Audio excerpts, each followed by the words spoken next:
Halo semua, Sampurasun. Selamat datang di channel YouTube saya Rizky Adam Kurniawan. Dan di video kali ini kita akan mulai masuk ke rangkaian pembuatan sebuah aplikasi dengan fungsi tambah, ubah, tampil, update gitu dengan studi kasus e-commerce mungkin ya. Jadi lebih tepatnya mungkin kita akan masuk ke studi kasus pencatatan untuk seorang penjual gitu ya.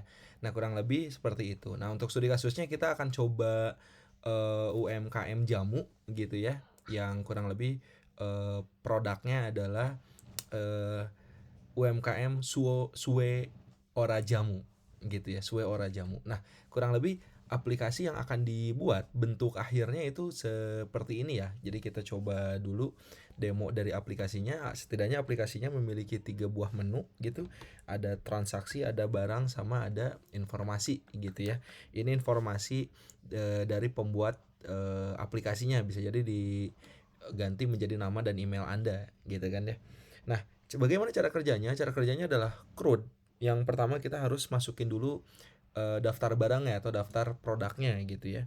Nah, yang pertama kita akan memasukkan nama produknya terlebih dahulu. Misalkan nama produknya adalah eh, kayu manis citrus gitu. Citrus harganya 48.000 misalkan seperti itu ya. Nah, ini kita bisa ngambil dari galeri gitu. Misalnya kita ngambil dari galeri yang bentuknya kayu manis, citrus gitu ya. Terus habis itu kita simpan dan barangnya langsung muncul. Nah, kita tambahin lagi barang yang lain. Misal produknya adalah kunyit asam gitu. Kunyit asam dengan harga misal 45.000 gitu. Kunyit asam bentuknya seperti ini. Kalau di sini bukan asam ya, tapi asam gitu ya. Tapi misal nggak apa-apa ya. Kita sekalian ngecek fungsi update-nya ya. Misal kita simpan, wah ini kunyit asam nih gitu. Kita ubah dulu gitu. Tinggal diklik aja, kemudian diganti jadi habis itu kita bisa simpan gitu. Nah, itu untuk kunyit asam. Selanjutnya ada rosella. Rosella misal harganya 49.000. Kita pilih eh, yang warna merah gitu ya. Ini ada rosella. Terus misal ada sereh telang. Sereh telang harganya 43.000 misal. Yang warna ungu gitu ya. Kita simpan. Dan selanjutnya ada temulawak. Temulawak misalkan harganya 46.000. Kita ambil temulawak rempah gitu. Kemudian kita save. Di sini kita udah punya produk kayu manis, citrus, kunyit asem, rosella, terus sereh telang, dan temulawak ya. Jadi nama dengan gambarnya udah sama gitu ya. Nah, andai kan teman-teman misalkan memasukkan produk yang lain gitu ya. Misalkan beras kencur, terus harganya 30.000, kemudian disimpan. Nah, ini datanya langsung muncul yang paling bawah gitu. Begitu juga dengan kalau kita mau nambahin lagi bentuk yang lain gitu ya. Misal wedang jahe gitu. Harganya 35.000. Ternyata saya typo dan harus diedit. Nah, tinggal diklik di sini wedang jahe gitu ya. Ini tinggal bisa diedit, habis itu disimpan. Nah, ternyata teman-teman mau menghapus gitu ya si barang yang ada di sini. Nah, ini tinggal diklik lagi aja, habis itu dihapus. Keluar konfirmasi terlebih dahulu. Habis itu klik hapus. Nah, ini otomatis dia akan nge-refresh ya. Gitu, dia akan refresh dan akan langsung mengupdate. Ternyata wedang jahe juga pengen dihapus misalkan ya. Nah, ini klik aja Ini kalau batal gitu ya. Dan ini kalau diklik hapus, hapus, dan sisa produknya 1 2 3 4 5. Nah, ini untuk daftar barang kayak gitu. Nah, sekarang bagaimana dengan transaksinya? Nah, karena di transaksi ini belum ada transaksi, maka jadinya 0. Nah, transaksi ini tuh fungsinya untuk apa? Jadi karena database barangnya atau data master barangnya udah kita masukkan dengan fungsi CRUD, dan ini sudah menggunakan database gitu ya. Nah, selanjutnya adalah setiap kali jualan harapannya dicatat oleh si penjualnya itu sendiri. Jadi ini aplikasinya bukan untuk pembeli gitu ya, tapi untuk si penjualnya melakukan pencatatan internal di setiap kali ada transaksi di setiap harinya. Misalkan untuk UMKM rumahan gitu ya yang tidak menggunakan aplikasi e-commerce secara online, tapi misal menggunakan aplikasi pencatatan untuk di handphonenya saja gitu ya secara database lokal. Nah, maka di sini pun bisa melakukan tambah transaksi. Nah, produk yang tadi sudah diinputkan itu akan muncul di bagian atas ini. Jadi ada kayu manis, kunyit asam, rosella, sereh teleng, dan temulawak. Misal ada yang beli temulawak gitu, berapa jumlahnya? Misalkan 2 botol gitu ya. Kapan belinya gitu? Misalkan hari Minggu gitu ya. Jam berapa belinya? Jam 12. Misalkan gitu ya. Ini dummy aja ya. Kemudian kita simpan. Nah, langsung muncul hasil transaksinya, di mana ada temulawak harganya 46.000, betul ya. Tadi temulawak 46.000, ternyata dia beli 2 sehingga totalnya adalah 92.000 gitu ya. Nah, sekarang kita coba pilih lagi yang lain. Misalkan ada yang beli kunyit asam gitu, ada yang beli 5 botol gitu ya. Kapan belinya gitu? Belinya kemarin misalkan ya tanggal 31 gitu. Kapan? Siang-siang misalkan gitu ya. Habis itu kita simpan dan langsung muncul gitu kunyit asam harganya 45.000 dikali 5 gitu, ada 5 dan disitunya ada 225.000. Nah, di mana total pemasukan transaksinya itu ada sekitar 317.000 dari 2 transaksi ini. Nah, misal kita akan coba lagi beli satu produk misalkan rosella. Nah, ini jumlahnya misalkan 3. Nah, kapan belinya? Belinya hari ini dan siang hari misalkan seperti itu. Nah, kita lihat, kita klik simpan. Nah, Rosella langsung muncul ada di posisi paling atas.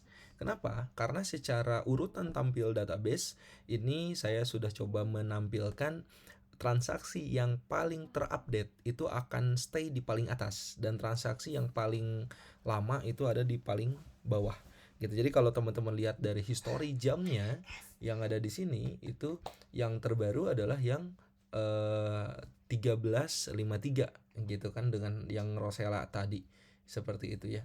Nah, ini bentuknya kurang lebih seperti ini. Misalnya kita lagi tambah transaksinya, kita tadi produknya udah apa aja? Rosella, temulawak, kunyit asam.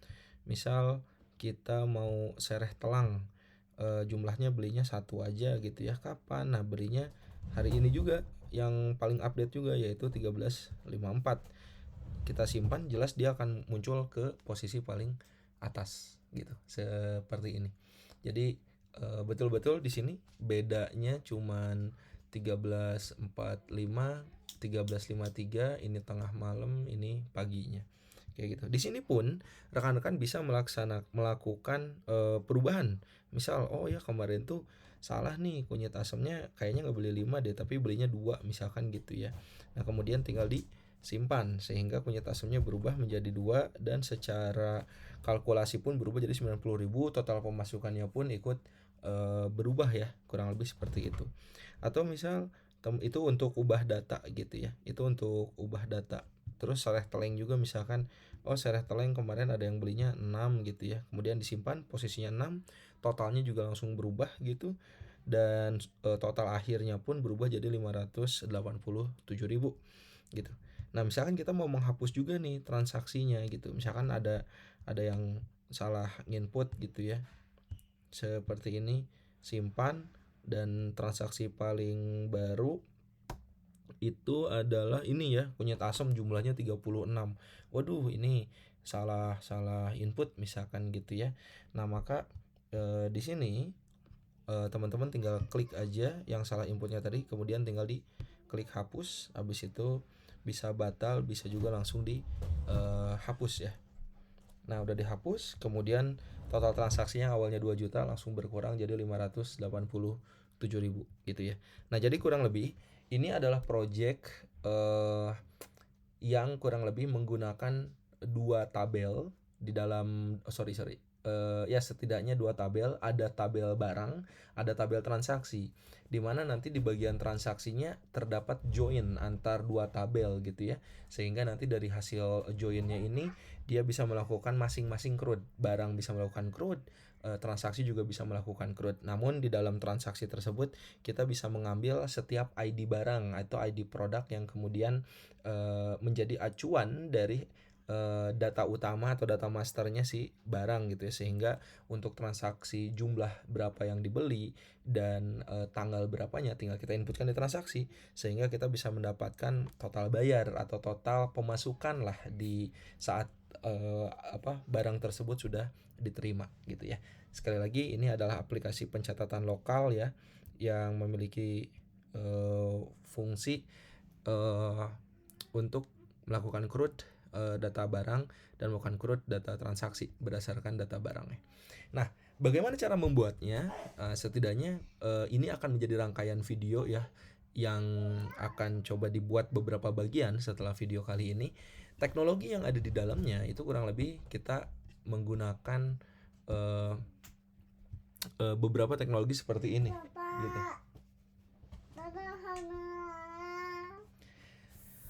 Pertama, database-nya jelas kita akan pakai Kotlin ya, dan Android SDK untuk misalkan implementasinya.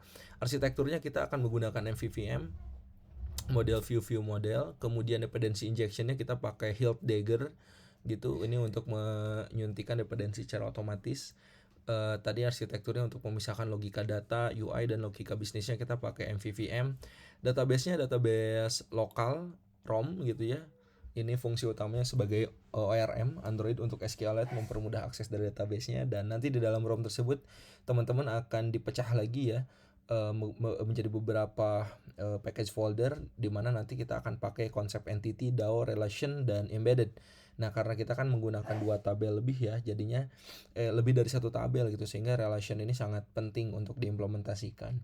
Kemudian asynchronous life cycle-nya kita pakai Kotlin Coroutine, Live Data dan View Model. Kotlin Coroutine untuk menjalanin operasi non-blocknya, kemudian live data, observasi data yang kemudian peka terhadap life cycle, terutama tadi ya kalau ada perubahan update, delete gitu, tambah itu si nominal total harganya atau total pemasukannya otomatis berubah. Nah itu fungsi dari si live data dan coroutine ini gitu.